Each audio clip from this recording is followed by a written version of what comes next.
All right, setting up. Okay.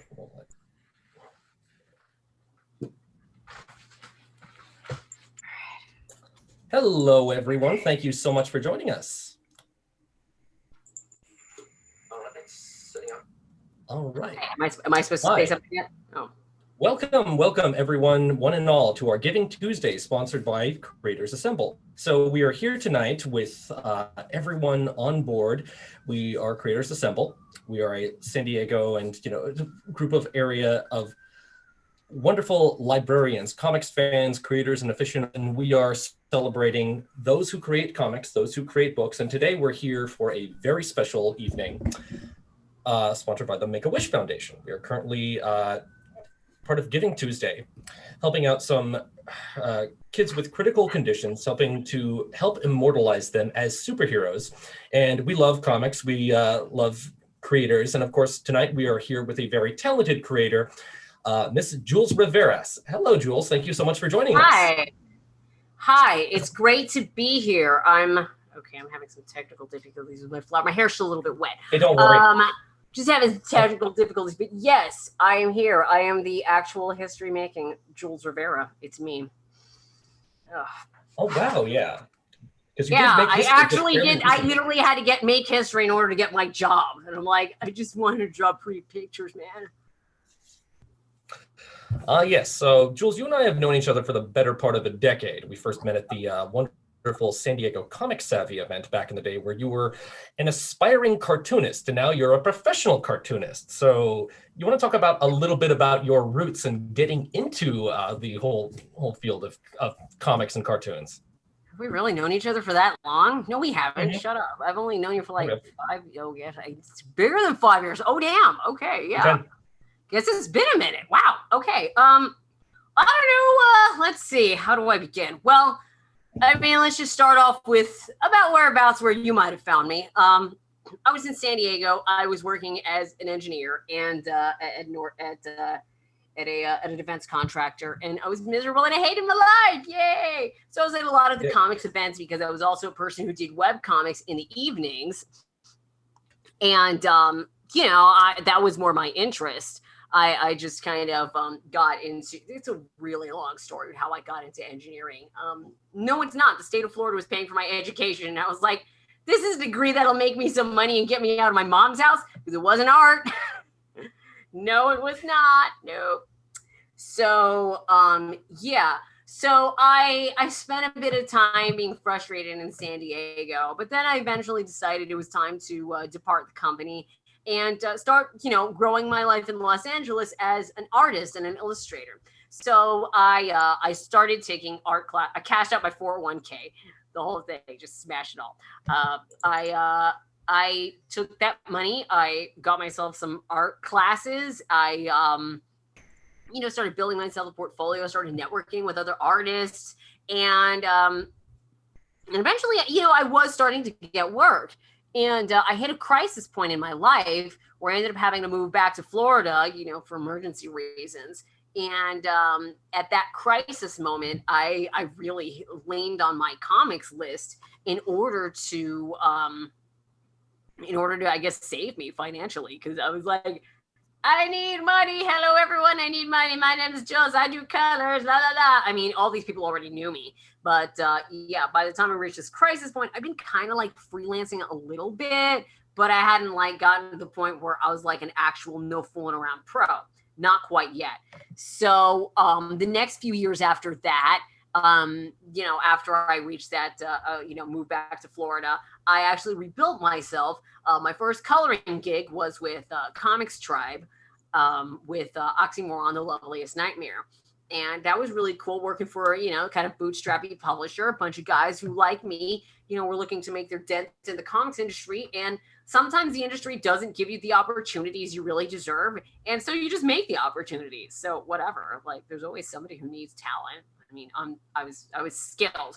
So I started building myself up as a colorist. And because that's usually the job in comics that everybody hates. They're like, I don't want to color this thing. I know how to draw the thing, but I don't want to actually have to like color this thing and make it look pretty, because that's a whole other skill set right there. Everybody wants to learn how to draw the pretty pictures and get credit like a penciler. And ooh, I'm the next cool pencil guy. I can't think of anybody off the top of my head who's a really great penciler. But Oh, you can't? I mean, like, it's just the entirety of the mainstay industry, really?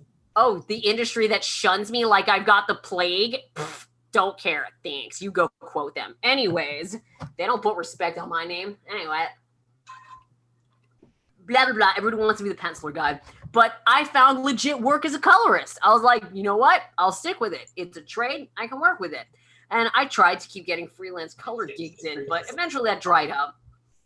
So eventually I started talking with my co-collaborator on my graphic novel, Spectre Deep 6, which we'll talk about in a second. But I found my co-collaborator, Jennifer Brody. And, I had already been trying to launch my own independent comics by, I want to say like 2018 this was. I had been trying to launch my own independent comics and tried to get a publisher to kind of help foot the bill to actually just help me get it done. And all the publishers were just like, don't care. And that's why I don't remember no names and no pencilers. What? I don't know you. They don't know. I don't know her. Anyway, so I got together with my fellow co-writer, Jennifer Brody. She had a lot of different connections at different places and got us a book deal with Turner Books. And we have put together Spectre Deep 6. That's our first book. And we've got a second book coming out in 2021. It's called 200 and it's really great fun. I could share screen and like show art of that later if you'd like. After I this year the graphic novel released and I've kept myself afloat somehow, I guess.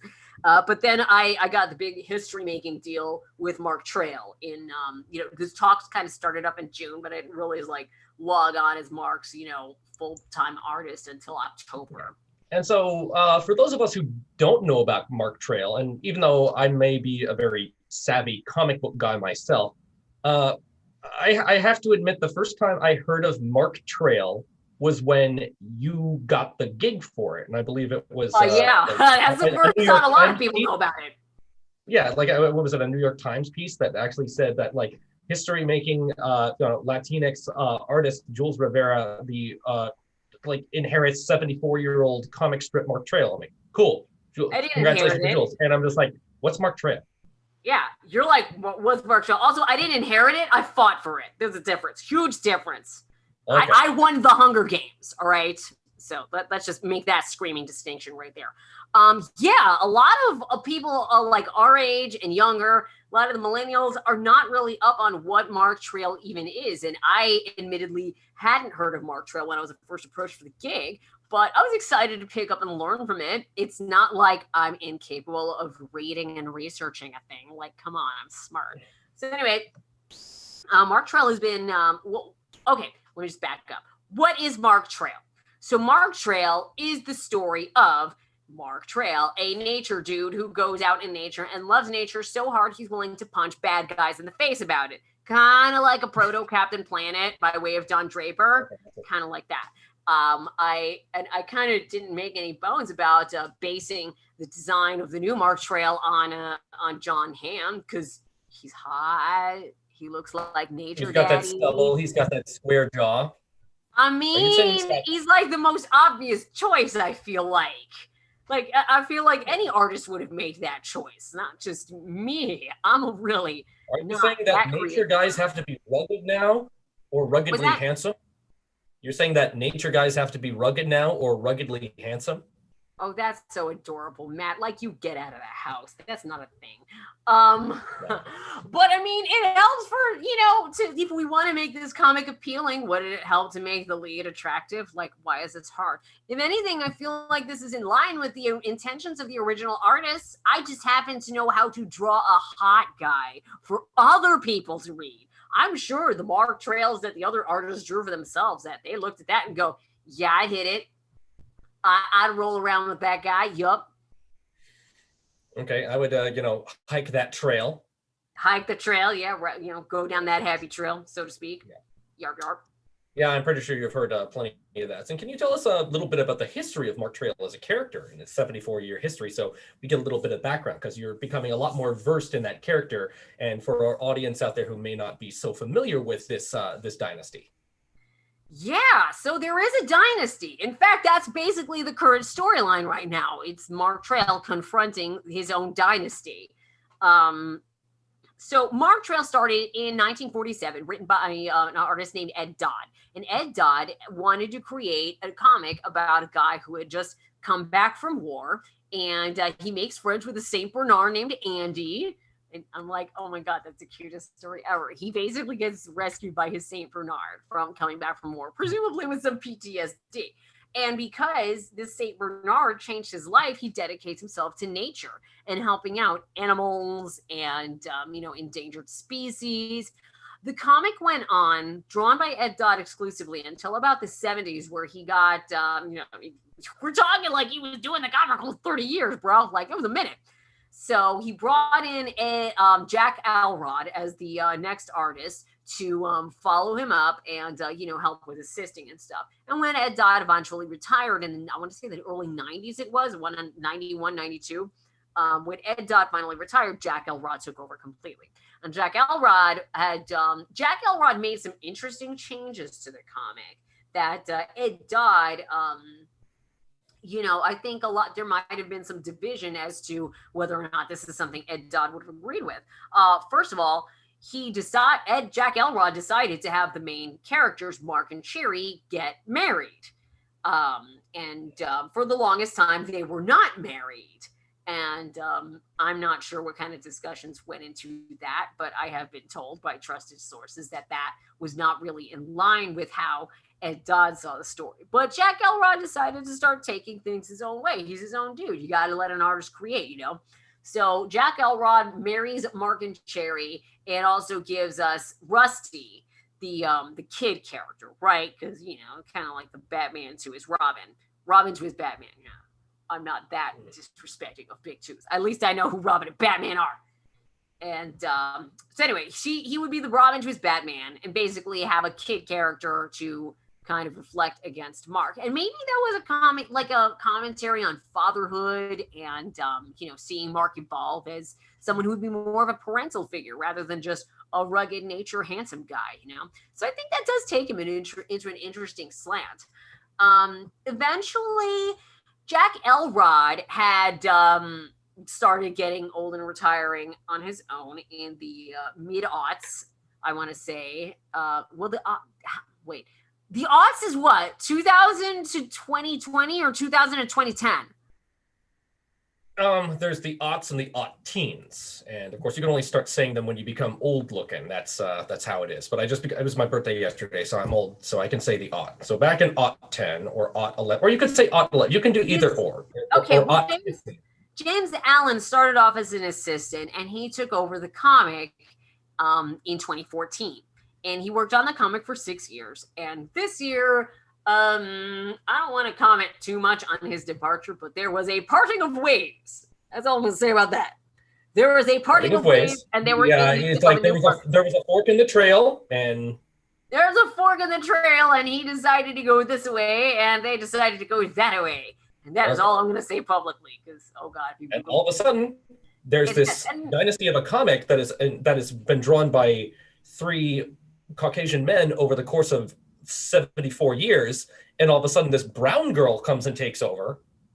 Savagely, I colonized it. I did that on purpose. Yes, I did that.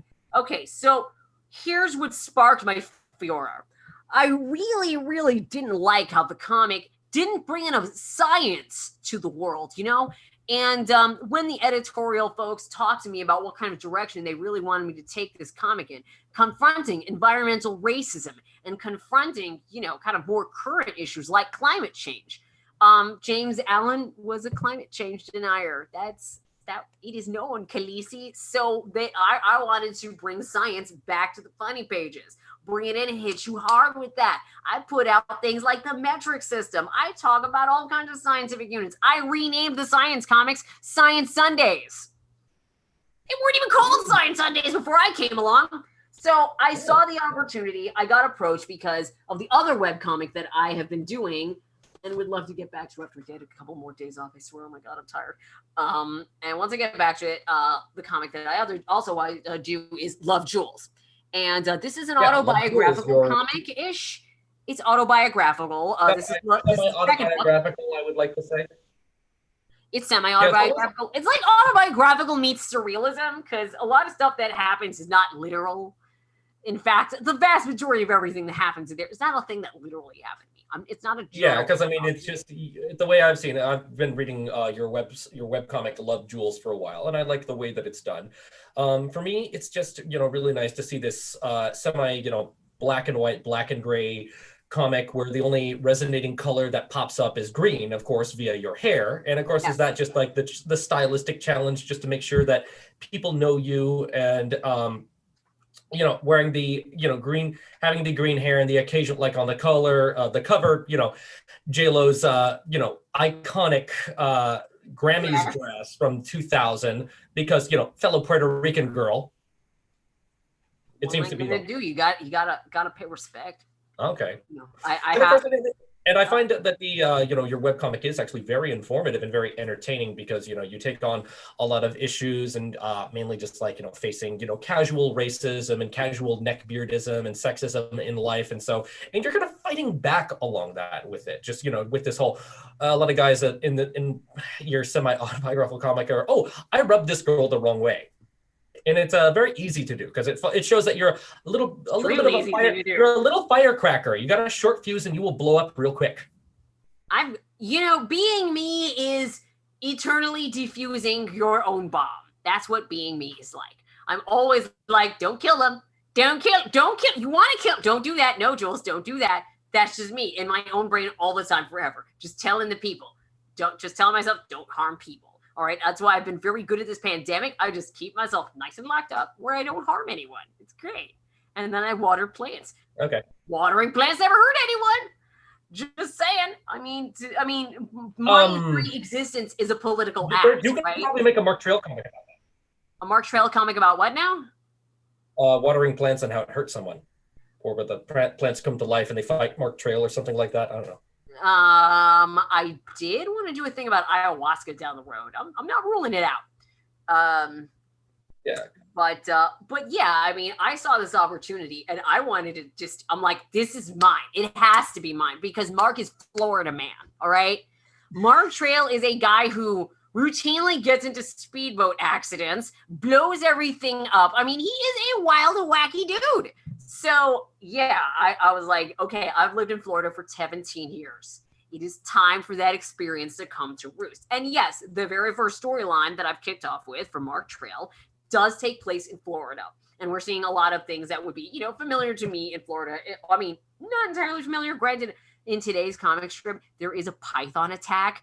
I never encountered pythons. Never have. Nope. Didn't. But did you have gators down there? Well, of course there's gators. We just leave the gators be. If they're out walking around. Like you just say that so casually. Oh yeah, they're just walking across our lawn and stuff like that, Yeah, they live there. It's the gators' land. They've been there for hundreds of millions of years. We've only been there for a couple of centuries. I just love how you are so casual about, gigantic alligators just like, walking around your neighborhood like, hey, sup. If you just let him be and go into the other creek, he's looking for a female. It's fine. Oh my gosh. And yes, my casualness towards gators in my life, and the fact that I refuse to call them alligators or call possums opossums, because that's dumb too. Why? Why would you put an extra syllable in there? That's a dumb idea. So anyway, the fact that both of these things are true is why I needed to be Mark Trail's daddy. I mean, seriously.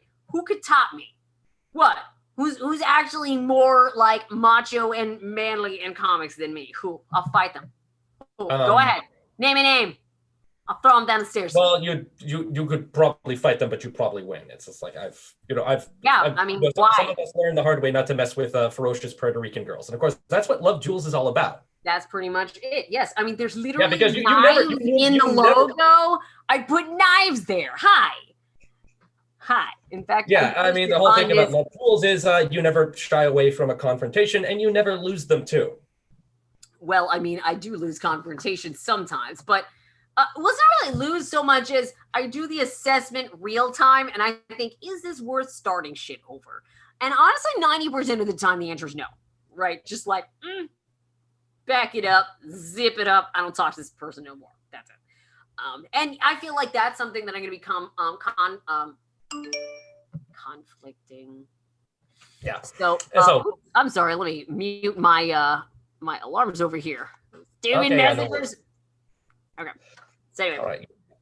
And, you know, the whole thing there, since, like, you know, I would just like, because you show an interesting transition as an artist, going from web strips to going through comics, and especially because, you know, tonight we are dealing, you know, with the Make-A-Wish Foundation, and dealing with, you know, a nice, you know, charitable organization helping out with kids and whatnot for the Wish Kids. And basically for our viewers just tuning in tonight, we're part of Giving Tuesday. That is, you know, helping out. You can donate to creatorsassemble.org for our fundraising, you know, sense for these raising charity for these kids. And also for, you know, we are getting together with a group of very talented cartoonists to draw these children who are in the hospital right now as superhero characters. And, you know, going back with, yeah, and of course the whole thing is, like I was saying about your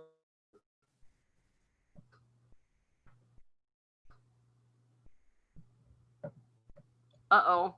Are you we froze. I lost him. Oh no. Speak to me, buddy.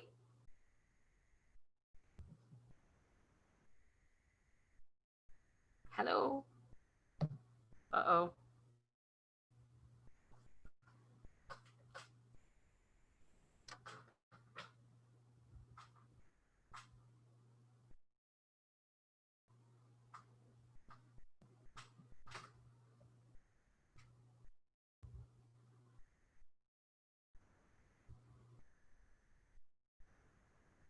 Hello? Hi.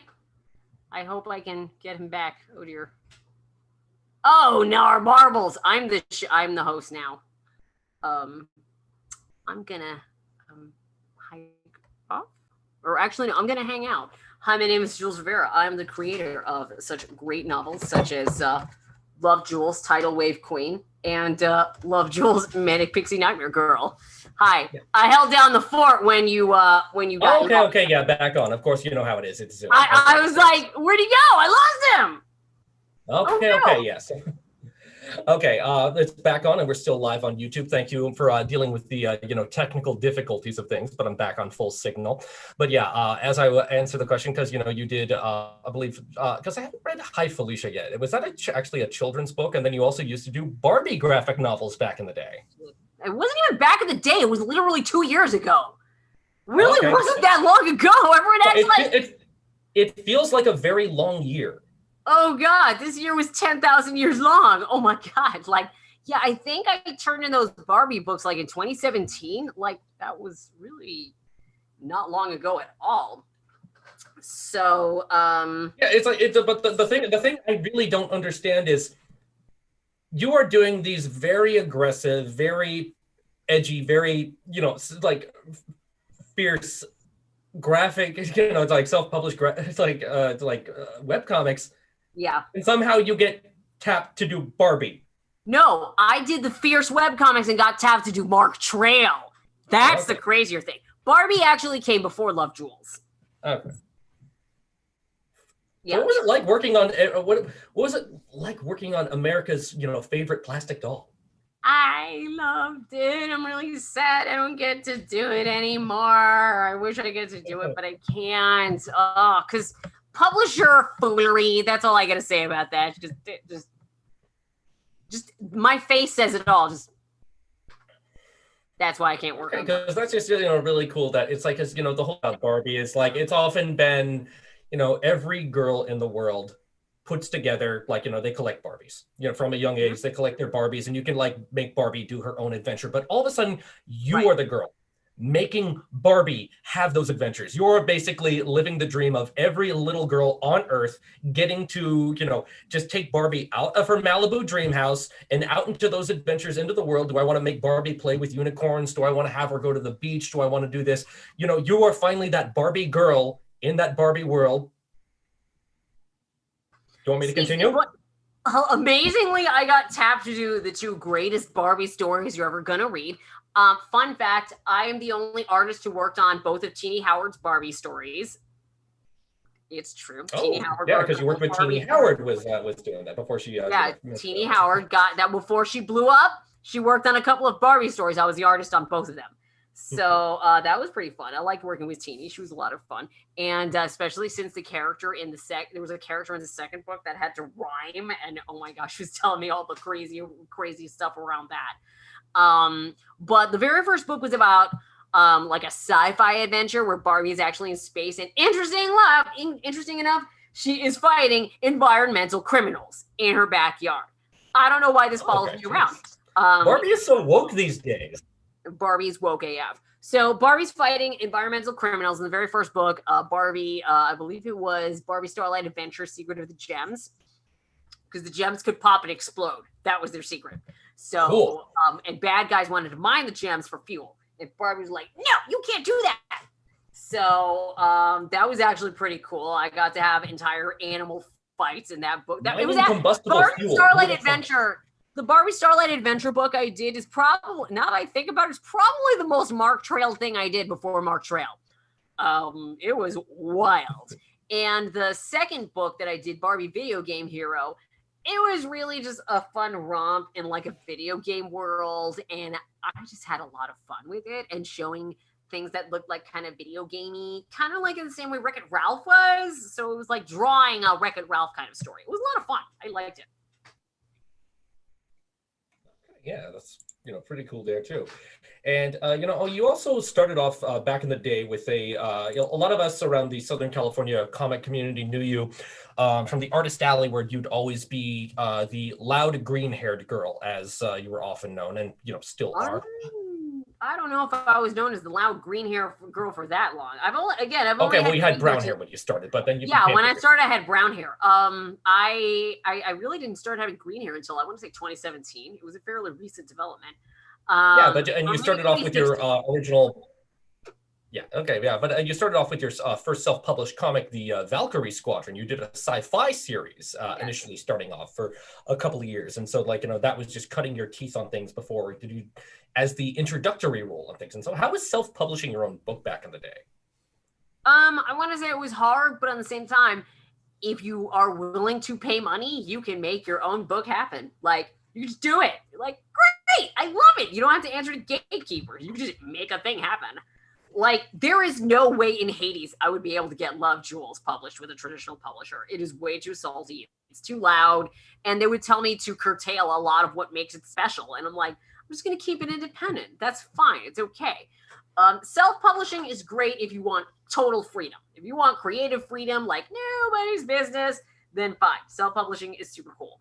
What I love about traditional publishing is that, you have a bigger distro network to really kind of help get your story out there. So each I feel like each type of publishing has its own advantages and weaknesses, Okay, yeah, and then another story that you did fairly recently was Hi Felicia, the reflections and musings of a quirky Black lady. You want to talk about doing that story for a while? Well, Hi Felicia, I haven't been able to get back on it lately because I've just been getting torn up by teaching and all my schedule. It's just been a lot. But when I work on it, Hi Felicia is really just I collaborate with a writer, Felicia Miller, and she feeds me a line and I just turn it into a single panel strip, and it's basically kind of like The Far Side for Black girls, I guess. Yeah, a little bit, tiny bit, but kind of with more of that Golden Book feel. Like it looks like a children's illustrated book, because that's kind of how Felicia's personality is. She comes off as a very soft, very kind of very friendly person. I've been meaning to write a comic about her resting friend face, because that's what she has. She has resting friend face. And because she does some pretty backhanded stuff while doing a smile. Oh, exactly. That's the idea. She's basically another flavor of Love Jules, but in her own way. All right. And she, and what I love about her working on her comics is that I get to see a whole new angle on the world. Working with a Black woman, it provides me an angle in the world that I wouldn't see otherwise unless you actually get to talking to people. And that's why I like collaborating and working with other artists and writers so that I can make stories come to life that I never would have thought of on my own. And that's, very, cool that, it's because you do actually have a lot of different perspectives as a creator. And that's what we really like to see here at Creators Assemble, that, you've done your, personal stuff that you just, get out there for your daily web comic. And you have the nationally syndicated strip. You have done the graphic novels for children. You have done the graphic novels for young adults. And you also are a teacher of comic illustration and storyboarding as well. I haven't been taught. I don't teach comic illustration. Nobody pays me to do that just yet. But yes, I'm a storyboard instructor for California Lutheran University. I wear a lot of hats.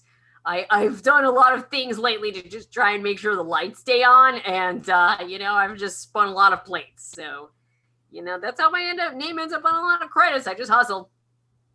That's all it is. Okay, yeah. And since you're building the graphic novel thing, do you want to tell us a little about Spectre Deep 6? Sorry, I'm getting the numbers out of order because that's, recently. Spectre Deep 6. It's okay. So Spectre Deep 6 is, I just have to show you the back cover because I'm so proud of this thing.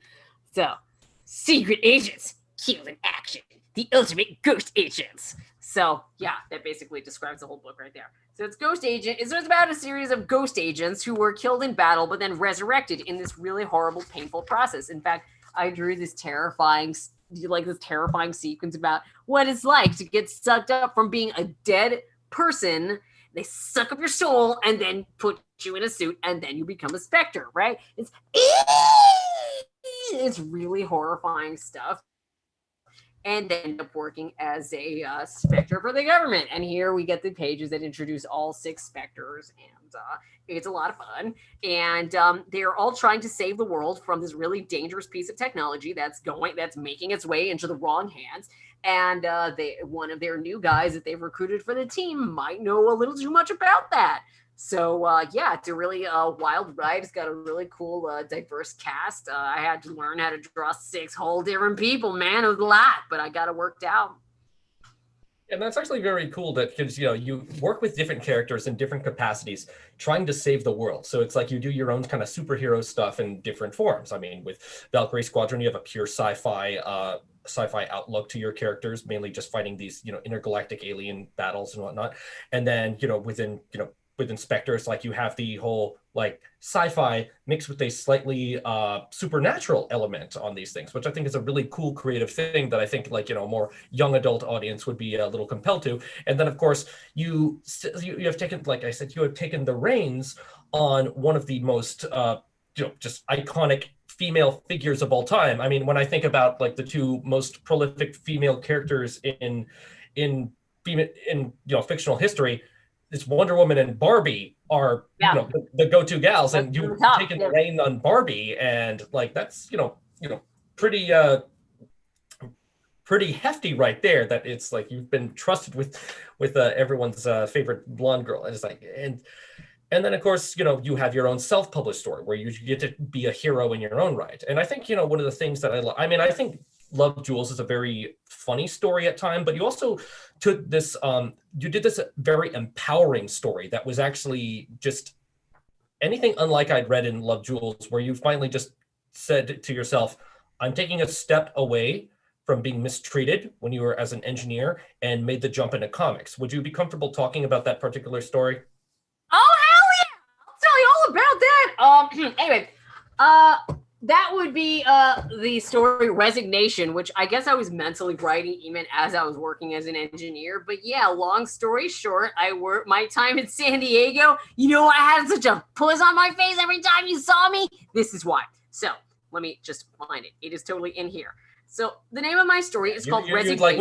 Admittedly, when we first met, we didn't exactly get along too well, because I thought it was geez, what is with her? And then I knew that story, and it's oh, so that's what's with her. That's why she's horrible. I'm yes, literally nobody in my life respects me. Yay, wee! Because it was a one-two sucker punch. It wasn't just. What was that? it's one of the weird stories because it's like, oh, that's back when Jules had brown hair, because it was so odd actually seeing you in your own personal webcomic. That you could I love see. this panel the best, where I'm working on my computer, but in reflection, you see future me. I'm really proud of that one. Yeah, basically, it was like a 15 strip collection where I go into what my life was like working as an engineer. It didn't go well. The end. Like, literally, like, this is what happens when I left. I'm like, oh, it's so sad. I leave. Although, I have to say, real talk, when I left that day, it was a great day. I had an awesome time. I'm like, no more of this foolery. La, la, la, la.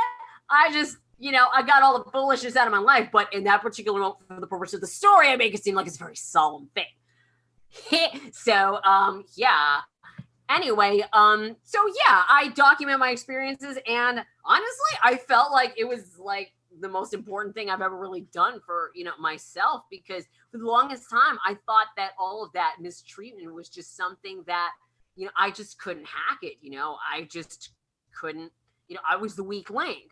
And it hadn't occurred to me until I went back over my notes and everybody's doing their Me Too stories. And I'm like, oh, I got a Me Too story for you right here, son. So, yeah, I did my Me Too story, and I just told everybody exactly what I thought of them. And I'm just going to say this out loud, just over here, over the wave, so everybody can know I totally abused company time to make my own comics. That's why I'm not suing, because I already got mine. Anyway, yeah. So, and I admit that in the comic, I'm like, yup, I definitely abused company time to make comics, because it's not like they were tasking me with anything important. And since we are having a focal point here, and there's going to be a lot of young aspiring creators of comics and cartoons and all that out there, what advice would you have to give to the next generation of creators, having worked through the steps in different areas yourself, having done the webcomics, having done the Sunday strip, and having done graphic novels? Gosh, I mean, there's so many points on which to give advice. I mean, where would I even start? I mean, pretty much the overall is just start doing your thing and don't stop. Don't let anybody tell you that your idea isn't worth talking about. You're the only one who can tell your story. I can't tell you a story. I mean, if I did, it would just be a bunch of women and knives and screaming. And if that's not part of your story, maybe don't hire me. So, yeah. That's why I believe it's important. Just encourage everybody to just, give it their all and just don't stop. You're going to have a lot of reasons to stop. Just don't. Stay in out of sheer stubbornness. That's how I got, that's basically how I got in this industry. It's just a war of attrition, and I won. The end. Bye. Well, I won also because I'm awesome. You can, it's also okay. I guess that's the best advice that anybody can give. But now, it's cool to see you can do, I mean, you have your lighter side, you do comics about surfing, and of course you do comics about skateboarding and actually watering your succulents, which I'm sorry that a few of them passed away during the last drought. I'm sorry. Well, I mean, that's planting, they live, they die. I mean, I learned a lesson that I have to do a better job of protecting my plants whenever a really nasty heat wave comes around. And that's for me to learn. It doesn't matter, because right now my garden's been overtaken like a mofo. I mean, I am just inundated with plants right now. Real talk, if you want to plant this Christmas, I will hook it up. Giving away all. Okay, yeah, you're the nature girl now. And especially since we're coming to the end of our talk now, Jules, I was just wondering, where can our audience find you? Where can they find more about Mark Trail and your personal comics and your personal books? Anything you have you want to give a shout out to? Okay, well, great news. You can find me on social network and social networking, and my website is www.julesrivera.com. That's where you can find all of the me-related stuff. I'm going to be doing updates to my store in the next couple of days soon. Well, not days, but maybe like a couple of weeks, so I can finally start selling stuff again, because my current store on Squarespace, I'm told, needs to be updated. So, yeah, www.julesrivera.com. Sign up for a mailing list. On Instagram, I'm at lovejules. Or love.jules, I should say. I'm at lovejules on TikTok, just at lovejules. And on Twitter, I'm at Jules Rivera. So feel free to get on there and squawk at me until you piss me off, in which case I'm just going to ignore you and pretend you don't exist. Yay! Fun. That's how you find me. So are you sure you want to find me is the better question. Are you sure? I don't know. It's like, you're entertaining online. You put out some very good comic material. And any other, where can they find your works to purchase if they want to check your stuff out? Okay, so yeah, just store julesrivera.com. There's a store on there. You can go grab stuff.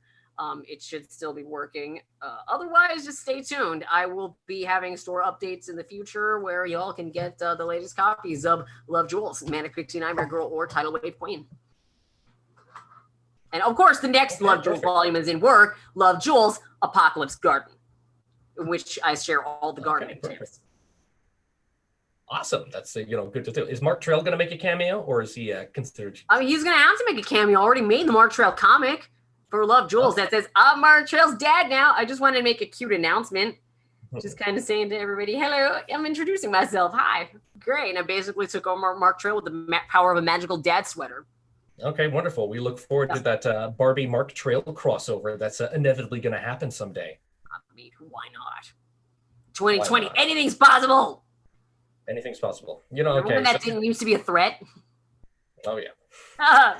And guys, I just want to thank everyone who has tuned in for this live stream tonight, and make sure that you check more of us out at www.creatorsassemble.org.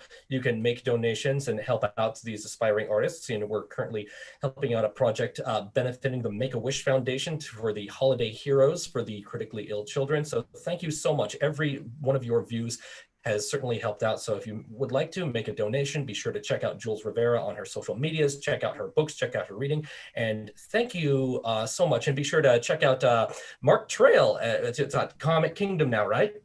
comicskingdom.com/Mark-Trail. Mark-Trail. All right. Jules, thank you so much for joining us tonight. Thanks for having me. All right. I'll see you later. Thank you so much, everyone.